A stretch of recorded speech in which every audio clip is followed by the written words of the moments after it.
going on, everyone? I'm Gilflo. I'm Lord Spleech. And we are the Video Archivist bringing you Cruis'n USA. Game 32 of 296.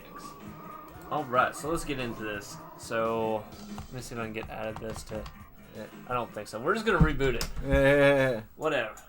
Unfortunately, you get either sound or you get video. It's up to you. Alright, so... Take us off. This is your nostalgia game. Yeah, it's basically a classic arcade game from Midway. You know, it is a simple racer because it's a point A, point B, and if you're playing the main mode, which is going across the country, you know, it's like, oh, you first or nothing. Literally that. But it's fun. Okay. So just a couple things about it. I call this game a true retro racer. It definitely is the arcade style. The tracks are short. I don't think any tracks are over 2 minutes long. No, it's all literally just like speed. Yeah, it's eat them quarters short. Oh yeah. You know what I mean? Which, if you play on like the lowest difficulty setting, you won't have too much trouble. It's when you start ramping it up. Yeah, honestly, at the lowest setting, once you get the hang of the controls and how to drive, you'll easily win everything. Oh yeah. It's once you get to difficulty 2 or 3 and above that you actually start getting a challenge. And based on the way the game unlocks cars and everything, which basically is each car is basically your better version of each car is literally a different colors game. Yep. But it's basically, I know back in the day I literally skipped from difficulty 1 to difficulty 3 and then difficulty 5 to do it. Just because that's what the unlocks are. Yeah, and pretty much you do 2 or 4 if you just want to get a hang of it. Yeah. Tighten up your skill. So there is censorship in this one. It's not a true port for the arcades.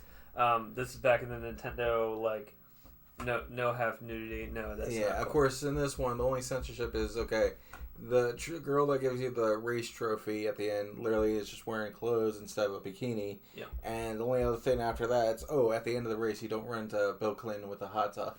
Yeah. So there's some girl screaming the entire time at different things, landmarks, when you almost hit a car, different things like that. But you gotta ask, is the girl in the car or is it an announcer? Like, what is up with that? I don't know, but it would sound like she's in the car. It's like, it's kind of weird. It's like, you have the trophy the entire time, which would actually make sense for first or nothing. Okay, she only presents it if you made first. Yeah. Then you have to drive back and then do it again. So the last part I have to talk about is there's a lot to unlock. There's 28 cars to unlock total. And that's because there's the 4 plus 3 hidden cars, and every single one of them has 4 unlockables. It's 3 unlockables each, but you already have 1 of each. And the hidden cars are literally Jeep, which you call it ATV because licensing, but it's like Jeep, school bus, and a cop car. And even then, if you, let's say you bought this game as a kid or whatnot, and actually your parents bought it for you, literally the game gives you a map that happens to tell you, here's how you get the hidden cars right out the bat, because they're not something you have to unlock.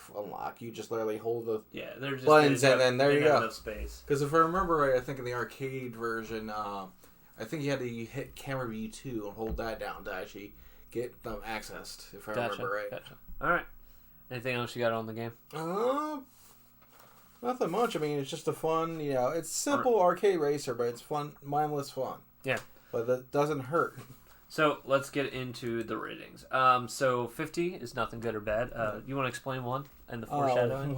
It's Superman 64, and everyone's heard about it, so we're eventually going to get to it. So, a little bit of foreshadowing. So, basically, anything below a 50 is on the bad scale, and then anything above 50 is on the good scale, all the way up to perfect at 100. So, how do we rate this game nostalgia? I'll let you go ahead and talk about it. Well, for me, 89, and it's like I don't put it as one of the greats, but to me, it is a great game. Yeah. I mean, just for the same things I put as just a fun, mindless arcade racer that's just simple and have a good time. Gotcha. Plus, my nostalgia score is also a little higher just because I completed this game as a kid. Yeah, I gave it an 80. I thought it was a good game as a kid. I definitely played it a lot. There's nothing bad about it. There's nothing that really pushes it beyond that for me. Yeah, but it's worth it. Yeah, that's the thing. It's a fun game to play. It's like, I know I'm like almost overselling it, but in the bad way. But at the same time, it's like it's still just a nice, fun, simple game. Yep, pretty much. It's not Top Gear Overdrive. So let's move on from that and talk about how it rates now. So you dropped it to an 85. I dropped it to a 78, which is, I put it still as a good game. I feel like it's just there's not enough meat to it, and it's just kind of repetitive. And which is why I did drop it as much. Actually, I dropped it more than you did, but that's the only reason, because I will say more modern racers, aka the ones that, can take you to the garage so you can fix car parts and stuff like that, earn upgrades and stuff like that.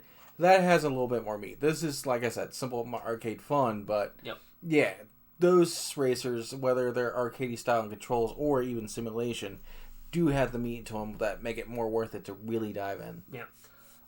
So that gives it an overall score of 83, which is a great game. Yeah. Yep. At $14, you can't go wrong with it. So, if you enjoyed the review, go ahead and hit that subscribe button. I like that video. And then if you drop us a comment, we will get back to you sometime or another. We'll catch you next time. Thanks for tuning in.